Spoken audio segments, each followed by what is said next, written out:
Hello everyone. అందమైన కథలోకి వెళ్ళే ముందు ఛానల్‌ని సబ్స్క్రైబ్ చేయండి. వీడియో లైక్ చేయండి. కథ. అనగనగా ఒక అడవిలో ఒక కాకి ఉంది. ఒకరోజు దానికి చాలా దాహం వేసింది.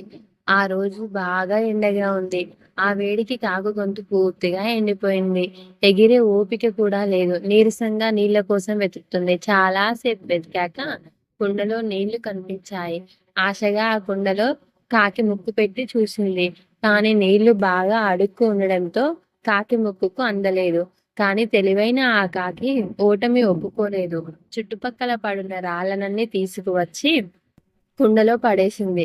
కుండలోకి రాళ్ళు మునిగిపోయిన తర్వాత నీళ్లు పైకి తేలాయి. కాకి దాహం తీరేదాకా నీళ్లు తాగి ఆనందంగా ఎగిరిపోయింది. నిజమే, మనసుంటే మార్గం కూడా ఉంటుంది కదా. ఈ కథ మీకు నచ్చినట్లయితే లైక్ చేయండి, షేర్ చేయండి, సబ్స్క్రైబ్ చేయండి.